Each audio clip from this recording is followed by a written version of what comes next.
young chillin', a YouTube internet media villain. Can't be what you want her to be. She's a baby-faced heel on the first degree.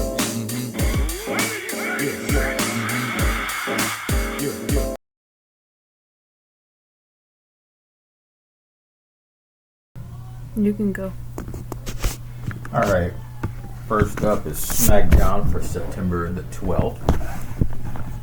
Brock Lesnar opens the show, but before he opens his mouth, R-Truth comes out and interrupts. He welcomes Brock back to SmackDown, and then he proceeds to defend John Cena's honor. And then after a little comedy from him, he calls himself Ron Cena now. He's John Cena's son. I thought it was killing Cena or something. No, he said, I'm Ron Cena. No, he's supposed to be the little brother, not the son. No, he said the son. Oh, okay. I'm quite sure he said he was his son. Yeah, well. Or maybe he did. I don't know. Either way, Brock gave him a F5. But he also ripped his pants. Like the SpongeBob song. Luckily he had on some blue drawers. First match was Sami Zayn, the U.S. champ. He took on Rey Mysterio. Sami Zayn won. And then the U.S. champ for the women, Julia, she goes to take on B-Fab, but the match actually never did start because Julia and Kiana James, they jumped B-Fab. Michin came out to make the save, though. Then we have the world champion Tiffany Stratton takes on Jade Cargill, but that ended up in a double count out because they were both outside the ring fighting to the count of 10. And then Nia Jax came out. She drops both of them. Then we have the main event of Drew McIntyre versus Randy Orton. And thanks to the referee's interference, Drew McIntyre wins. Then after the match, Drew goes to attack Randy Orton, but Cody comes out and makes the save to set up their match for WrestlePalooza, I believe. Next up, we have Raw for September 15th, the go-home match for WrestlePalooza. John Cena comes out and opens with a promo, mostly about his memories of playing football there in Springfield, Massachusetts, where the show was. And he speaks on his fear of Brock Lesnar, among other things. Oh, what a punk. First match was Lyra Valkyria versus Roxanne Perez. Lyra wins, but then Roxanne and her tag team partner Raquel Rodriguez comes out and they double team Lyra. Bayley comes out and makes the save. And then she pretty much short circuits after that. We have Penta. He takes on Kofi Kingston of the New Day. Penta beats Kofi. But later on in the show, the New Day attack Penta backstage. We have Seth Rollins and Becky Lynch come out and cut a promo. CM Punk and AJ Lee comes out and interrupts. They have their back and forth, trying to play mind games with each other, psych each other out. Anyway, it ends with Becky dropping AJ. Next match was El Grande Americano versus Dragon Lee. And El Grande, he wins thanks to Americano's number 3 and 4. No one still knows where Americano number 1 is. After that, we had Stephanie Vaquer. She beats Kairi Sane. And then the main match of the evening, LA Knight and Jimmy Uso takes on the Bron Brons. Of course, the Bron Brons win. And then afterwards, they fight. Jey Uso comes out and makes the save. And while they're talking and conversing in the ring, LA Knight drops Jey Uso to get his lick back from last week. And that was raw. He was in the wrong. Yeah. They both were. No. So two wrongs Do make a right. Make one right, yeah. But so they're even now. They both got a lick back. No. Because, yeah, dude hit Jay first, and Jay hit him because he wanted his lick back. And now, yeah, dude has another hit on Jay. Jay needs to hit him one more time, and then we're even. That's a lopsided even. No, it's not. Oh yeah, that's right. You're Uso even. Yeah, you and your Uso mathematics. I don't know what you're talking about. Who's your wrestler of the week? Rip Pants makes it Brock Lesnar. Although R-Truth comes in a real close second. Me no have one. Everyone sucks. But Bailey's going crazy. Enjoy that. Bailey might become very unhinged in a second. Very enjoyable. Yeah, I hope she adds something more to it because it's kind of boring. The talking to yourself thing behind doors and making people think there's more than one person in the room, and then when you come in there, there's nobody but her.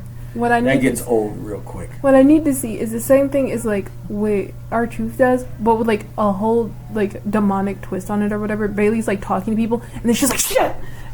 Yeah. I did not need to like actually jerk my body the way I did. Sound like you sneezed. No. I was about to say bless you. No, it was the way my brain had to like interpreted it.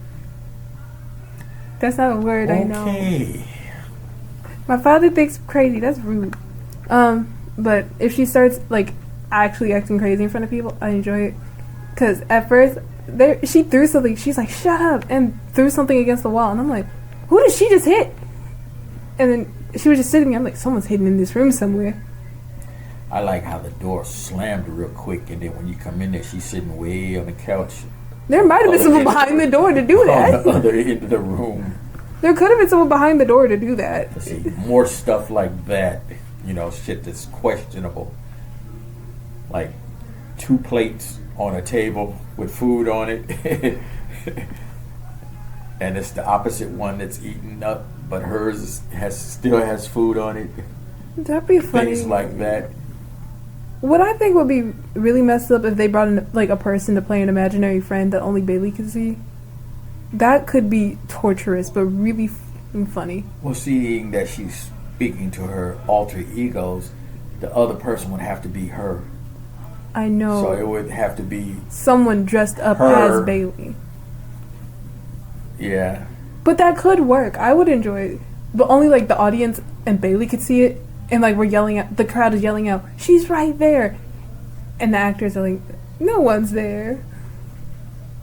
What are you talking about?" Yeah. But I feel like they're not going to do something like that. They should. It's a little too simple. Says you. I find it very mind-boggling. It's like Little Jimmy, but if Little Jimmy actually came to life.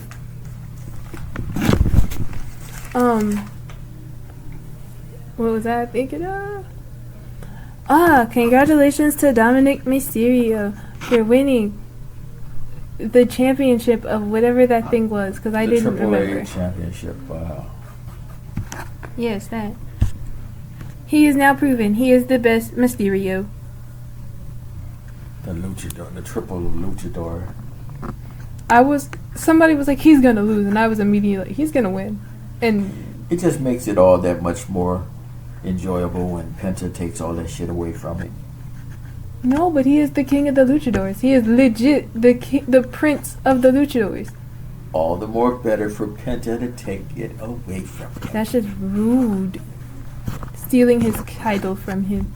Because technically his uncle and his father were the princes. And then for you to take it away. Very rude. I was also surprised Penta didn't jump in with Rey Fenix's fight the other day. Because he was in the building, and I'm like, are they going to do it now? Nah. It'll be probably not till next year. But then again, it may be sooner, seeing that his brother's tag team partner has been kicked out of the WWE, Andrade. When was Andrade kicked out? Recently. Wait. Within this past week. Why? He was suspended. He's been suspended for about a month now. I like how I didn't notice Andrade was missing. Yeah, but I don't notice a lot the of last SmackDown or whatever, they had to escort him out of the building. That's kind of But nobody knows what for. I mean, But he has been missing. a lot of the suspended for a couple of infractions. I mean, they've all been known to do things they should not have been doing due to, like, alcohol or drug influences or other things. Or just plain out, they feel like they're better. Yeah, he had failed the wellness policy, but they won't say for what. That's concerning. But that in itself wouldn't be enough to just fire him. It was something else, and that probably was just the icing on the cake. What was I thinking of? So that frees up Penta's brother so they can get back together. Do you know about... I didn't want to give this specific wrestler any screen time, so I'm not going to say his name because I don't know his name. But he's been, like, crashing out online for, like, months. And I think he might be in a drug stupor because it's really concerning, like, how much stuff he's spewing out that just seems off. He was tag team partners with Randy Orton at some point. Oh, I know who you're talking about. To my bro. Yeah. I've seen some... I forget his name. But I know who you're talking about. I've seen some of the clips because he was going on a rant last week about AJ Lee. And it was really concerning because he was just calling her a whore. And I'm like, this has nothing to do with anything. And also, they're acting. If you have a problem with her acting, then you should have a problem with every other actress. Because they're performers. They're doing this for the paycheck. And it was just really weird to see this man just spew out hate about all these wrestlers. That caught me off guard.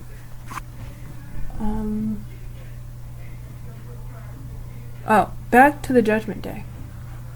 Because I didn't talk about Finn Balor.